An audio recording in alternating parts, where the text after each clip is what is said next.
Сәлем достар, сіздермен қайта қауышқаныма қуаныштымын. Бүгін сіздермен керемет, өте сочный, морковь по-корейски деп орысшалап айтсақ, қазақшасы чимчи, сәбіз салат, түрлі аты бар, бірақ заты бір.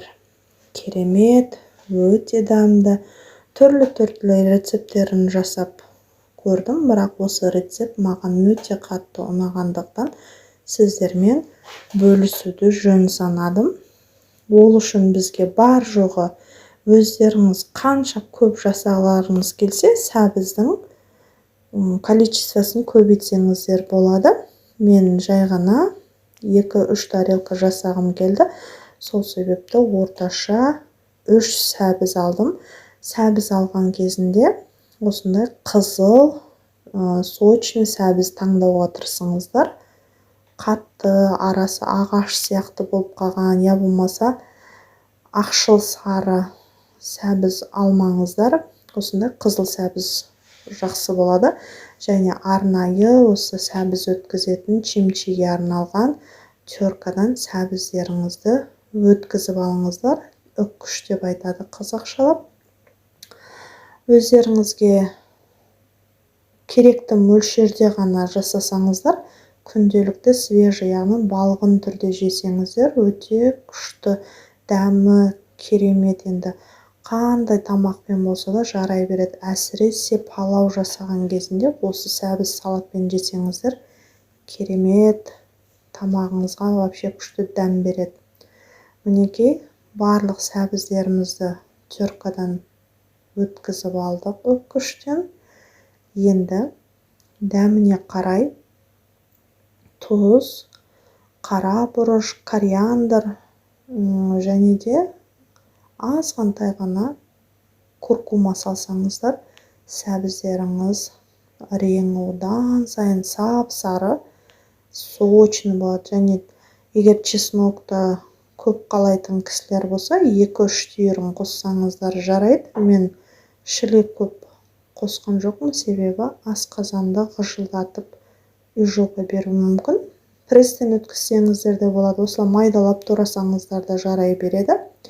Және әшшіні жақсы көретін кісілер осындай кішкене ғана бөлігі стручковый перецтің, әшші қалампыр бұрыш деп айтады, пияз екеуін қосып турап, азғантай табаға май құйып, жақсылап қызып тұрған майдың үстіне пиязымыз бен қызыл бұрышымызды салып қуырып аламыз.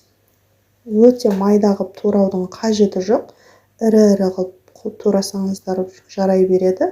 Біз оны салатқа қоспаймыз. Жай ғана дәмі майға өту үшін ғана қосып қуырамыз. Достар, егер сіздерге менің рецепттерім ұнайтын болса, өздеріңізге сақтап алыңыздар, өздеріңізге жақын достарыңызбен бөлісіп, löпілдеріңізді баса кетіңіздер. Комментарий бөліміне өз ойларыңызды жаза кетсеңіздер де, қуана-қуана сіздермен кері байланыс жасайтын боламын. Мінекей, пиязымыз қуырылып болды. Жай ғана ыстық майды осылай чесноктың үстіне құйып, жақсылап араластырып аламыз.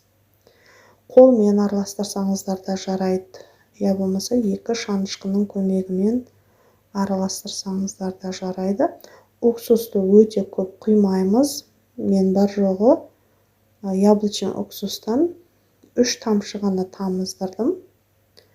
Қалғанын өте көп қажет емес, иісі аңқып кетуі мүмкін. Жай ғана 3 тамшы жеткілікті. Жақсылап қолмен ессеңіздер де болады.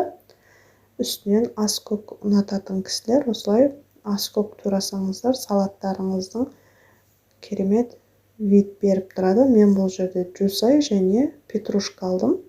Сіздерде егер кинзада болатын болса, қоссаңыздар жарайды. Укроп, кімге қандай аскөктер ұнайды, соны жақсылап турап қоссаңыздар жарайды.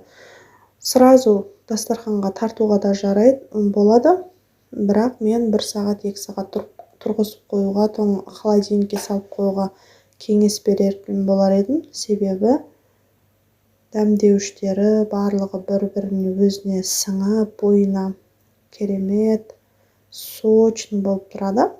Сразу тартсаңыздар да жарайды, бірақ тұзын жақсылап араластырған жөн болады. Рецепт ұнаған болса, өте қуаныштымын. Сіздермен бірге болған мен Гүлдана Сауықымбаева. Сіздермен келесі видеоларда, келесі рецепттер бөлімінде жолыққанша сау болыңыздар. Ас болсын.